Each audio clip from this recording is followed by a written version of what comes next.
Hi friends, ഞാനിന്ന് share ചെയ്യാൻ പോകുന്നത് എല്ലാ വീട്ടമ്മമാർക്കും ഡെയിലി യൂസ്ഫുള്ളായ നല്ല അടിപൊളി കൊച്ചു കൊച്ചു ടിപ്സുകളുമായിട്ടാണ്. അപ്പോൾ വീഡിയോ സ്കിപ്പ് ചെയ്യാതെ കാണുക. അപ്പോൾ നമുക്ക് ഫസ്റ്റ് വീഡിയോയിലോട്ട് തന്നെ കിടക്കാം. അപ്പോൾ അതിനായിട്ട് ഞാൻ ഒരു പാത്രം അടുപ്പത്ത് വെച്ചിട്ടുണ്ടേ. അപ്പോൾ അതിനകത്ത് നമുക്ക് കുറച്ച് വെള്ളം ഒഴിച്ച് കൊടുക്കാം. ഇപ്പോൾ സ്ക്രബ്ബറൊക്കെ നമുക്ക് വൃത്തിയാക്കുന്നതിന് വേണ്ടിയിട്ടാണ്. അപ്പോൾ ഞാൻ അതിനകത്തോട്ട് 1 ടേബിൾ സ്പൂൺ അളവിൽ ഉപ്പിട്ട് കൊടുത്തിട്ടുണ്ട്. പരലുപ്പാണ്.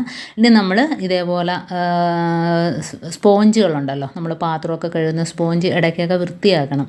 അപ്പോൾ അത് ക്ലീൻ ആക്കുന്നതിന് വേണ്ടിയിട്ട് ആ അടുപ്പത്ത് ആ ഉപ്പ് വെള്ളത്തിനകത്ത് തന്നെ അതിനകത്തോട്ടൊന്ന് മുക്കി വെച്ചിട്ടുണ്ട്. ഇനി നല്ലോണം ഒന്ന് തിളച്ച് വരുമ്പോഴത്തേനും നമുക്ക് ഇറക്കി ക്ലീൻ ചെയ്തെടുക്കാം കേട്ടോ.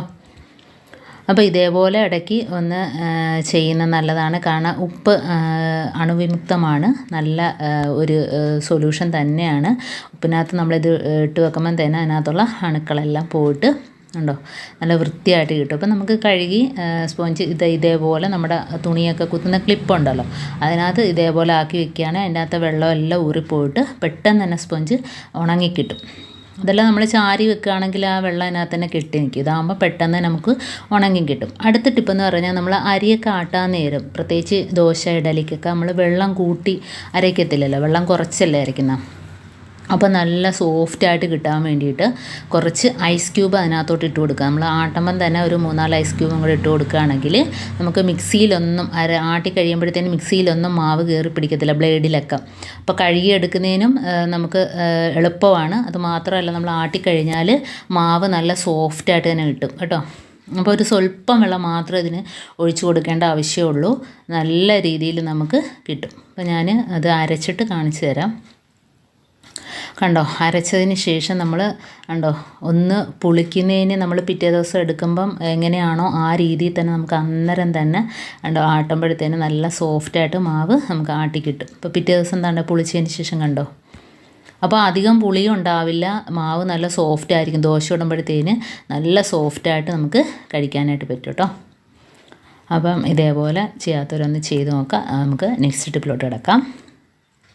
അപ്പോൾ ഇതേപോലെ കടല, പരിപ്പ്, ഉഴുന്ന് പരിപ്പ് ഒക്കെ നമ്മൾ കുറച്ച് ദിവസം അധികം ഇരിക്കുകയാണെങ്കിൽ അതിനകത്ത് ചെറിയ പ്രാണികളൊക്കെ ഉണ്ടാകാറുണ്ടല്ലേ. അപ്പോൾ അങ്ങനെയൊന്നും ഇല്ലാതിരിക്കാൻ വേണ്ടിയിട്ട് നമുക്കതിനകത്ത് 2 ഗ്രാമ്പു 2-3 ഗ്രാമ്പു ഇട്ട് കൊടുക്കുക. അപ്പോൾ ആ ഒരു സ്മെല്ല്, ഗ്രാമ്പൂവിൻ്റെ സ്മെല്ലറിയാലോ, നല്ലൊരു സ്മെല്ലാണ്. ആ ഒരു സ്മെല്ല് കൊണ്ട് തന്നെ അതിനകത്ത് ഒരു ചെറിയ പ്രാണികളോ പക്കികളോ ഒന്നും തന്നെ ഉണ്ടാവില്ല. അപ്പോൾ നമ്മൾ ഇതേപോലെ തന്നെ നമുക്ക് എന്ത് വേണേലും സൂക്ഷിക്കാനായിട്ട് പറ്റും. അതുപോലെ അരിയാണേലും പച്ചരിയാണേലും ചാക്കരിയാണേലും അതിനകത്ത് ഇതേപോലെ നമ്മൾ 2-3 ഗ്രാമ്പു ഇട്ട് കൊടുത്തിട്ട് അടച്ച് വെക്കുകയാണെങ്കിൽ അരി എപ്പോഴും നല്ല ഫ്രഷായിട്ട് തന്നെ ഇരിക്കും. അതിനകത്ത് വണ്ടും പുഴുവും ഒന്നും തന്നെ ഉണ്ടാവില്ല കേട്ടോ. അടുത്ത ടിപ്പിലോട്ട് കിടക്കാം. അപ്പം നമ്മൾ ഇതേപോലെ ഒരു ടിഷ്യൂ പേപ്പർ എടുത്തിട്ടുണ്ട്. അതിനകത്ത് കുറച്ച് ഗ്രാമ്പു ഇട്ട് കൊടുക്കുക കേട്ടോ. ഇനി നമുക്കിതിനകത്തോട്ട് കർപ്പൂരം കൂടെ പൊടിച്ച് ചേർക്കാം. അത് 1-2 കർപ്പൂരം നമുക്ക് അതിനകത്തോട്ട് ഇട്ട് കൊടുക്കാം. അപ്പം അതും കൂടെ ആയിട്ട് നമുക്ക് ഒന്ന് പൊതിഞ്ഞ് കബോർഡിനകത്ത് ഗ്ലാസ് വെക്കുന്നിടത്ത്, അതേപോലെ നമ്മൾ കിച്ചണിൽ എവിടെയൊക്കെയാണോ സാധനങ്ങളൊക്കെ വെക്കുന്നിടത്തൊക്കെ വെച്ച് കൊടുക്കുക. അപ്പം ഇത് ഏതാണ്ടൊന്ന് പൊടിച്ച് നമുക്ക് ഇട്ട് കൊടുക്കാം. കൈ കൊണ്ട് ഉടമ്പം തന്നെ നല്ല രീതിയിൽ പൊടിഞ്ഞ് വരും കേട്ടോ. എന്നിട്ട് നമ്മൾ അരി ഒക്കെ വെക്കുന്ന സ്ഥലത്തൊക്കെ ഇതുപോലെ വെക്കുകയാണെങ്കിൽ പല്ലി, പാറ്റ ഈ ശല്യമൊന്നും ഉണ്ടാവില്ല. ആ ഒരു സ്മെല്ല് കൊണ്ട് തന്നെ അവിടെ എങ്ങും ഒരു പല്ലിയോ പാറ്റയോ ഒന്നും തന്നെ വന്ന് കൂട് വയ്ക്കത്തില്ല. കാരണം കബോർഡിനകത്തൊക്കെ വന്ന് എപ്പോഴും പല്ലിയൊക്കെ വന്ന് കൂട് കൂട്ടിയിട്ട് മുട്ടയിട്ട് പാറ്റയൊക്കെ ഒരുപാട് ഉണ്ടാകാറുണ്ടല്ലോ. അപ്പോൾ ഇതേപോലെ ചെയ്യുകയാണെങ്കിൽ ആ ഭാഗത്തൊന്നും പാറ്റയും പല്ലിയും ഒന്നും തന്നെ വരില്ല. അപ്പോൾ ഇതേപോലെ ചെയ്തെടുക്കുക കണ്ടോ. ഇതേപോലെ ഒന്ന് പൊതിഞ്ഞിട്ട് നമുക്ക് ഗ്ലാസ്സൊക്കെ വെക്കുന്നിടത്തൊക്കെ വെച്ച് കൊടുക്കാം. അതുപോലെ ഉള്ളിക്കൊട്ടയുടെ അടുത്ത്, കിഴങ്ങ് ഒക്കെ വെക്കുന്ന സ്ഥലത്തൊക്കെ ഇത് വെച്ച് കൊടുക്കുകയാണെങ്കിൽ പല്ലിയൊന്നും വന്ന് നമുക്ക് ശല്യം ചെയ്യില്ല, അതൊന്നും വന്ന് നക്കില്ല കേട്ടോ. ഇതേപോലെ ടിഷ്യൂ പേപ്പർ ആകുമ്പോഴത്തേനും ആ ഒരു സ്മെല്ല് പുറത്തോട്ട് വരും. നമ്മൾ സാധാ പേപ്പർ ആകുമ്പോഴത്തേനും ആ ഒരു സ്മെല്ല് കിട്ടത്തില്ല കേട്ടോ. അടുത്ത ടിപ്പെന്ന് പറഞ്ഞാൽ നമ്മൾ ഇതേപോലെ കുറച്ച് ഗ്രാമ്പു എടുത്തിട്ടുണ്ട്. ഇനി നമുക്കിതൊന്ന് പൊടിച്ച് വേണം കൊണ്ടുവരാൻ. ഒരു സൊല്യൂഷൻ റെഡിയാക്കുന്നതിന് വേണ്ടിയിട്ട് ഇത് പൊടിച്ചുകൊണ്ട് വേണം വരാൻ. അപ്പോൾ എലിയും പല്ലിയും പാറ്റയൊക്കെ ഒന്നിച്ച് തുരത്താൻ വേണ്ടിയിട്ടുള്ളൊരു ടിപ്പാണ്.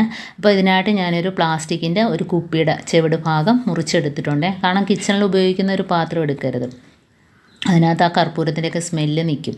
അപ്പം കുറച്ച് വെള്ളം ഒഴിച്ച് കൊടുത്തിട്ടുണ്ട്. 1/2 കപ്പോളം വെള്ളം ഞാൻ ഒഴിച്ച് കൊടുത്തിട്ടുണ്ട്. അപ്പോൾ ഇതേപോലെ വലിയ കുപ്പി ആയതുകൊണ്ട് തന്നെ നമുക്ക് പെട്ടെന്ന് കലക്കിയെടുക്കാനൊക്കെ പറ്റും. ഇതിനകത്തോട്ട് ഞാൻ പൊടിയുപ്പാണ് ഇട്ട് കൊടുക്കുന്നത്. 1 ടേബിൾ സ്പൂൺ അളവിൽ നമുക്ക് പൊടിയുപ്പും കൂടി ഇട്ട് കൊടുക്കാം. പൊടിയുപ്പ് ഈ പറഞ്ഞ കണക്ക് ഒച്ച് അങ്ങനെയൊക്കെയുള്ള ശല്യമൊക്കെ ഒഴിവാക്കിയിട്ട് മുറ്റത്തൊക്കെ ഒഴിക്കുകയാണെങ്കിൽ നമ്മൾ താണ്ടെ ഗ്രാമ്പു പൊടിച്ചതാണ് അതിനകത്തോട്ട് ഇട്ട് കൊടുക്കുന്നത്. നല്ലൊരു സ്മെല്ലാണ്, ഗ്രാമ്പു പൊടിച്ചപ്പോൾ തന്നെ നല്ലൊരു സ്മെല്ലാണ്. അപ്പം ഇത് 3 മാത്രം മതി. നമുക്കൊന്ന് കലക്കിയെടുക്കാം.